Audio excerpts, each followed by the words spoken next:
ಬೈಂದೂರಿನ ಮಹತ್ತೋಬಾರ ಶ್ರೀ ಸೇನೇಶ್ವರ ದೇವರ ವಾರ್ಷಿಕ ಮನ್ಮಹ ರಥೋತ್ಸವ ಸಂಭ್ರಮದಿಂದ ನಡೆಯಿತು.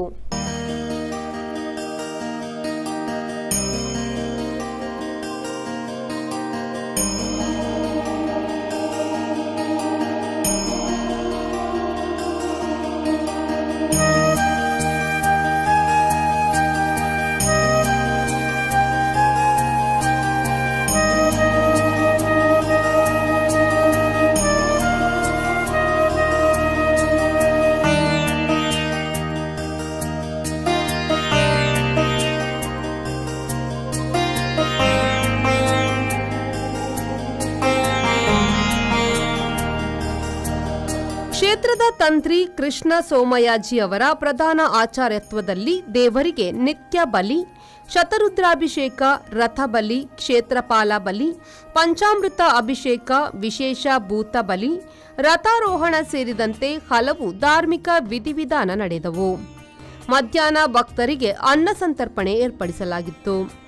ವಿವಿಧ ವೇಷಭೂಷಣಗಳು, ಚೆಂಡೆವಾದನ, ದೇವಸ್ಥಾನದ ಸುತ್ತಲೂ ಹೂವಿನ ದೀಪಾಲಂಕಾರ ಎಲ್ಲೆಲ್ಲೂ ಕಂಗೊಳಿಸುತ್ತಿತ್ತು. ಈ ವರ್ಷ ಹಬ್ಬಕ್ಕೆ ಜಿಲ್ಲೆಯ ಹಾಗೂ ರಾಜ್ಯದ ವಿವಿಧ ಮೂಲೆಗಳಿಂದ ಸಾವಿರಾರು ಭಕ್ತರು ಆಗಮಿಸಿ ದೇವರ ದರ್ಶನವನ್ನು ಪಡೆದು ಪುನೀತರಾದರು. ದೇವಸ್ಥಾನದ ಆಡಳಿತ ಮಂಡಳಿ ಅಧ್ಯಕ್ಷರಾದ ಗಿರೀಶ್ ಬೈಂದೂರು ಅವರು ಮಾತನಾಡಿ, ಈ ವರ್ಷ ಜಾತ್ರೆ ಬಹಳ ಅದ್ದೂರಿಯಿಂದ ಸಂಪನ್ನಗೊಂಡಿದ್ದು, ಇದಕ್ಕೆ ಸಹಕರಿಸಿದ ಪ್ರತಿಯೊಬ್ಬರಿಗೂ ಧನ್ಯವಾದ ಸಮರ್ಪಿಸಿ ಮುಂದಿನ ದಿನಗಳಲ್ಲಿ ಇನ್ನಷ್ಟು ಅಭಿವೃದ್ಧಿ ಕಾರ್ಯಗಳು ನಡೆಯಲಿದೆ ಎಂದರು. ಬೈಂದೂರಿನ ಮಹತ್ತೋಬಾರ ಶ್ರೀ ಸೇನೇಶ್ವರ ದೇವಸ್ಥಾನ ಸುಮಾರು 1000 ವರ್ಷಕ್ಕೂ ಹೆಚ್ಚಿನ ಇತಿಹಾಸವುಳ್ಳ ದೇವಸ್ಥಾನ.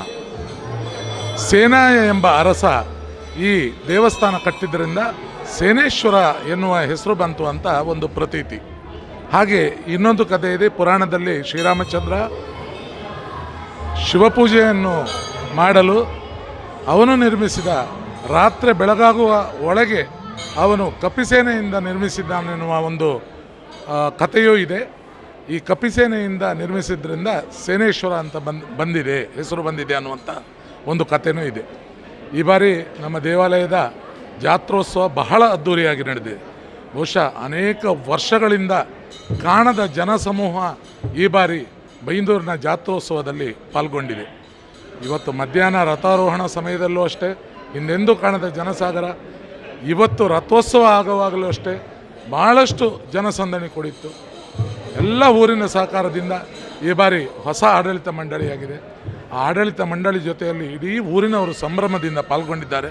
ಅವರೆಲ್ಲರಿಗೂ ನಮೋ ನಮಃ, ಧನ್ಯವಾದಗಳು. ಮುಂದೆ ಸಹ ದೇವಸ್ಥಾನದಲ್ಲಿ ನಡೆಯುವ ಎಲ್ಲ ಕಾರ್ಯಕ್ರಮಗಳಿಗೆ ನಮ್ಮ ಭಕ್ತಾಭಿಮಾನಿಗಳು ಭಾಗವಹಿಸಬೇಕು.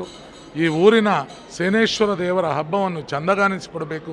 ದಿನಂಪ್ರತಿ ದೇವಸ್ಥಾನಕ್ಕೆ ಬಂದು ಆ ಸೇನೇಶ್ವರನಿಗೆ ವಂದಿಸಿ ತಮ್ಮ ಮುಂದಿನ ಕಾರ್ಯವನ್ನು ಕೈಗೊಳ್ಳಬೇಕಂತ ಕೇಳ್ಕೊಳ್ಳುತ್ತಾ ತಮಗೆಲ್ಲರಿಗೂ ವಂದಿಸ್ತೇನೆ. ನಮಸ್ಕಾರ. ಈ ಸಂದರ್ಭ ಶಾಸಕ ಗುರುರಾಜ್ ಗಂಟಿಹೊಳೆ, ಮಾಜಿ ಶಾಸಕರಾದ ಗೋಪಾಲ್ ಪೂಜಾರಿ, ಕೊಲ್ಲೂರು ದೇವಸ್ಥಾನದ ಆಡಳಿತ ಮಂಡಳಿ ಅಧ್ಯಕ್ಷ ಬಾಬು ಹೆಗ್ಡೆ, ದೇವಳದ ನೂತನ ಆಡಳಿತ ಮಂಡಳಿಯ ಸರ್ವ ಸದಸ್ಯರು, ಜಿಲ್ಲಾ ಪಂಚಾಯತ್, ತಾಲೂಕು ಪಂಚಾಯತ್, ಗ್ರಾಮ ಪಂಚಾಯತ್ನ ಮಾಜಿ ಸದಸ್ಯರು, ಭಕ್ತಾಭಿಮಾನಿಗಳು ಉಪಸ್ಥಿತರಿದ್ದರು. ಅಹಿತಕರ ಘಟನೆ ನಡೆಯದಂತೆ ಪೊಲೀಸ್ ಬಂದೋಬಸ್ತ್ ಮಾಡಲಾಗಿತ್ತು.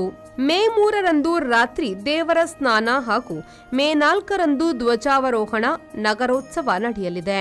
ಸಾಂಸ್ಕೃತಿಕ ಕಾರ್ಯಕ್ರಮಗಳ ಪ್ರಯುಕ್ತ ಶುಕ್ರವಾರ ಸಂಜೆ ನಾಟ್ಯ, ಗಾನ, ಮಾಧುರ್ಯ ನಡೆಯಿತು. ಜೆಪಿ ಬಡಾಕೆರೆ, ವಿ4 ನ್ಯೂಸ್, ಬೈಂದೂರು.